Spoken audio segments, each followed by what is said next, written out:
Into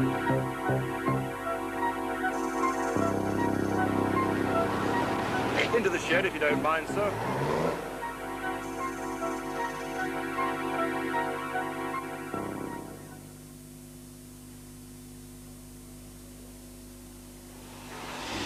Stop!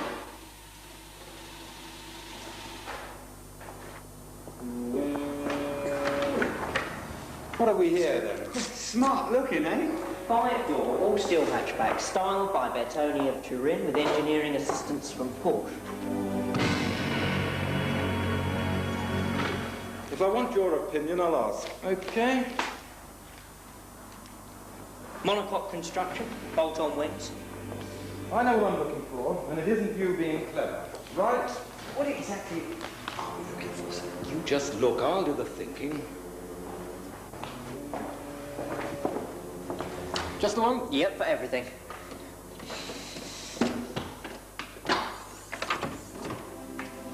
Ah, interesting. 4-cylinder, water-cooled engine, transversely mounted, front-wheel drive.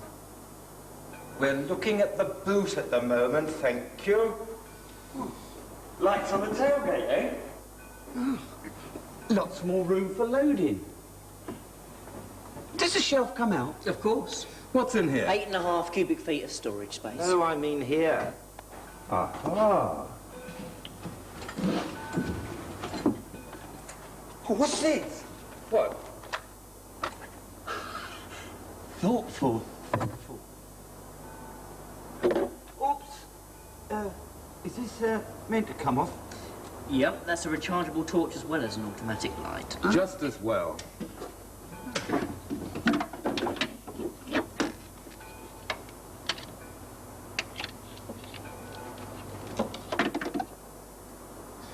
Let's have a look under the bonnet then. Heated rear windscreen with wash wipe. They know a thing or two about bad weather over there.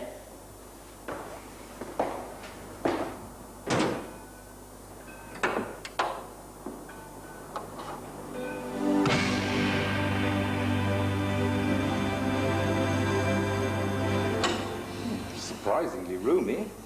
Easy access. What was that? Nothing. Nothing.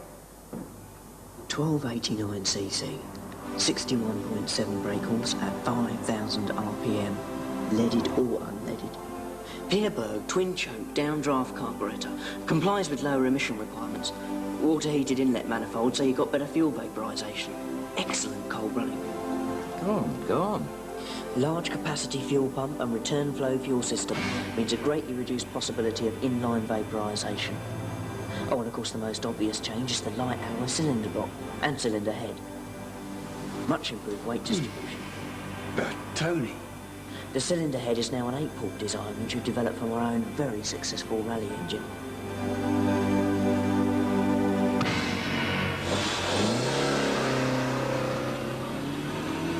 The torque is developed over a wider engine speed range than previously, giving a flexible and tolerant engine performance with less need for frequent gear changing. Useful when towing. And in heavy traffic. Traffic? What traffic? And with the high-energy electronic ignition system, you've got no mechanical contact breakers. That gives you a very constant ignition. And cold starting? No problem. Wonderfully smooth 5-speed box. Torsion damp drive plate clutch, I suppose.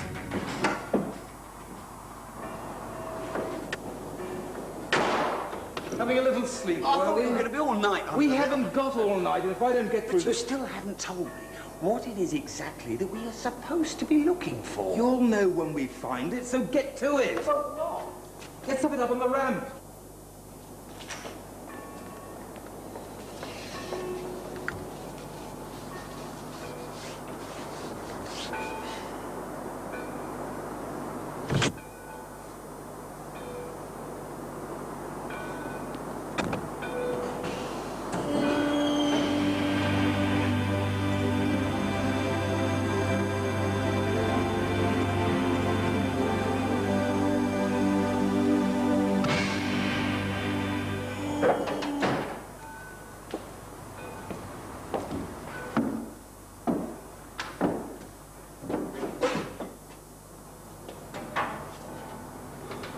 The exhaust's been treated inside and out.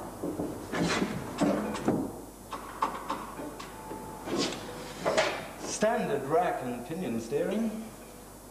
11.3 metre turning circle. That's 33 feet to you. Very light, too. You'll be telling me next the suspension is a wishbone type, I suppose? No, McPherson strut, actually. At the back, you've got coil springs, telescopic dampers with a torsion crossbeam. Developed in conjunction with Porsche. For balance and natural handling. A very comfortable ride. That's enough of that. Take it on.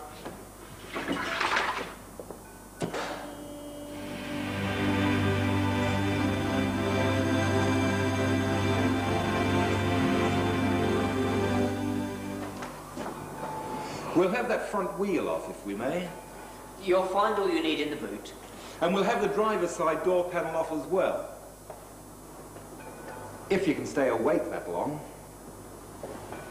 47 litre capacity, that's over 10 gallons, with expansion tank and anti-spill valves. Protected by crumple zones. Fold down your back seat. And you've got 19.5 cubic feet of space to play with. Quick and cavernous.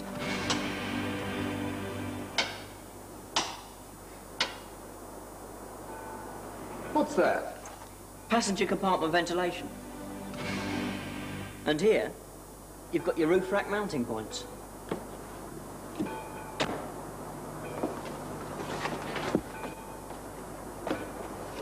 Handy for parking in tight corners. So you've got the wipers in the correct position for right-hand drive. That's unusual for an import. Deep laminated windscreen too. Heater intakes.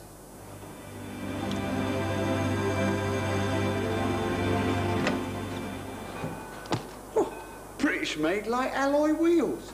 Not standard, are they? Yep, and it's a servo-assisted diagonally split dual-circuit braking system. Girling designed single-pot sliding caliper discs at the front, drums at the rear. Not a speck of asbestos anywhere. Fluid warning light on the dash, obviously.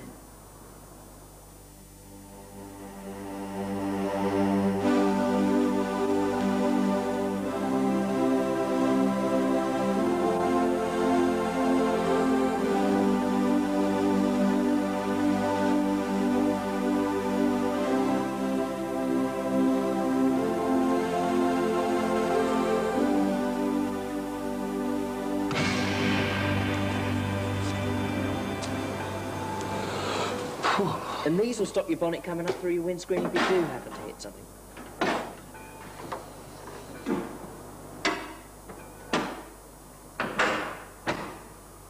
And here you've got your full-depth wrap-round bumper with fixing points for fog lamps. Single-unit halogen headlamps, adjustable from inside for load compensation. Very important, often neglected. Got that door panel off yet? Nothing here, sir. Ah, but there is. Side impact protection bars incorporated into the structure of the door. I believe you've got a rather good anti-corrosion reputation, haven't you? Phosphate bath, electrophoretic coating, plastisol sealant underneath, ICI of course, then primer and top coat on the lock. Yeah, well, that would explain it. I think I've found what I was looking for.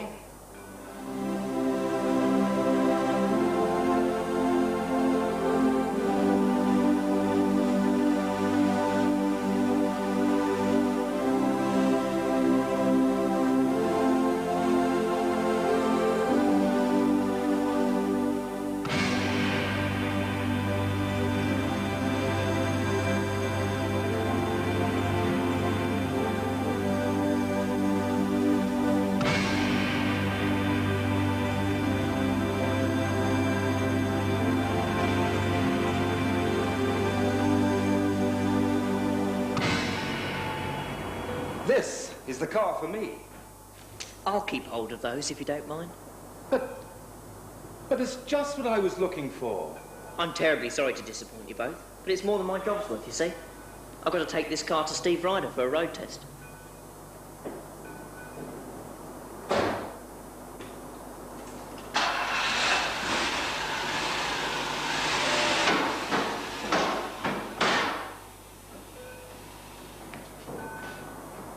It was worth a try.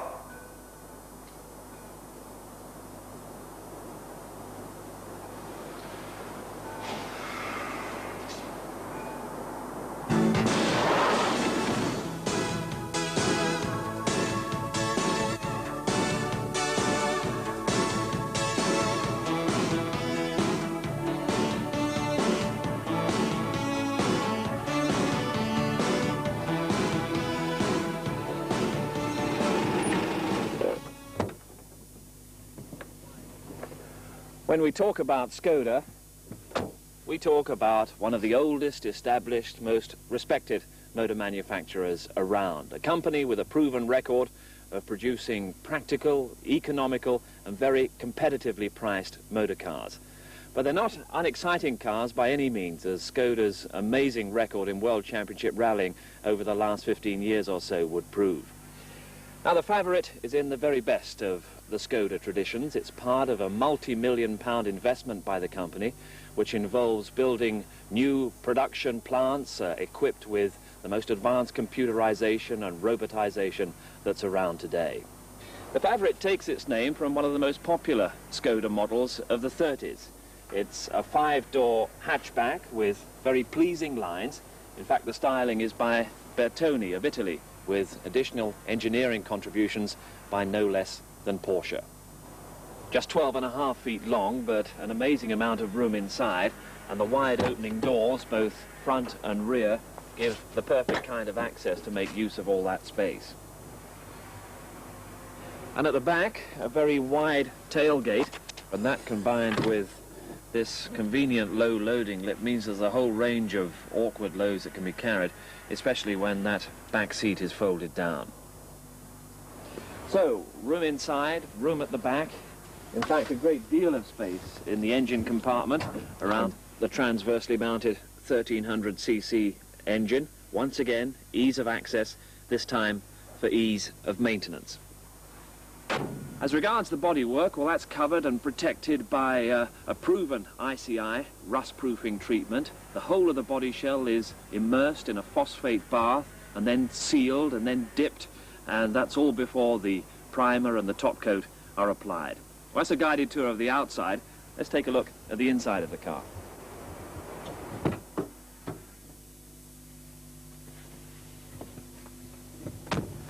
And once again, the feeling you get is that one of space. Very good head and leg room, both in the front and in the rear.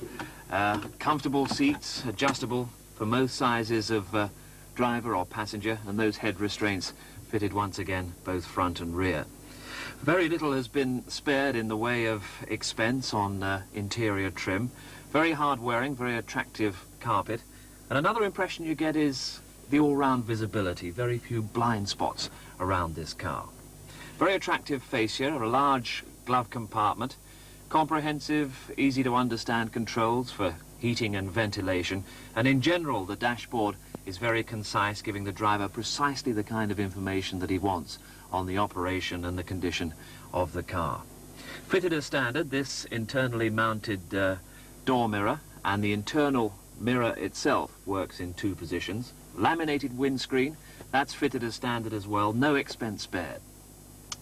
But this is the 136 LX model, so there are a couple of extras, notably the sunroof with its ceramic aerial and the Philips stereo cassette player. Now, let's go for a drive. And another thing I like is the single key operation. It works not only the ignition, but the doors, the tailgate, the petrol cap as well, another feature that I approve of.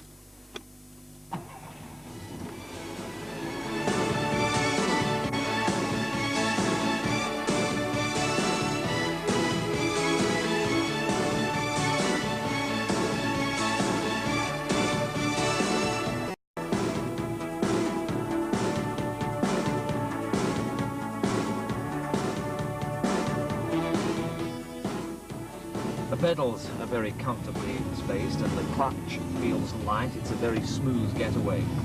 5-speed gearbox, which also feels very precise. All the gears are very easy to find. Steering is rack and pinion. That also feels very light. Rather surprisingly light at parking speeds, which is when a front-engine car often starts to feel a little bit heavy. If the weather clamps down, then you've got dual-speed wash wipers in the front and a wash wiper on the tailgate at the back, so you should be able to cope with the worst of that. It's a very smooth-running 1300cc engine, fully equipped to run on unleaded fuel, and it's a very nice torque characteristic, which means that you're not constantly changing gear as you so often seem to be in a smaller engine car. So the overall feel is one of a very sure-footed ride. You're not rolling around on corners, but at the same time the ride isn't so firm that every bump and rut on the road is being transmitted into the passenger compartment. Well, we can bowl along quite happily at the maximum legal speed limit, but when it comes to fuel consumption, well, if we were to do a steady 56 miles an hour, then we'd be getting 50 miles to the gallon, and those figures are official.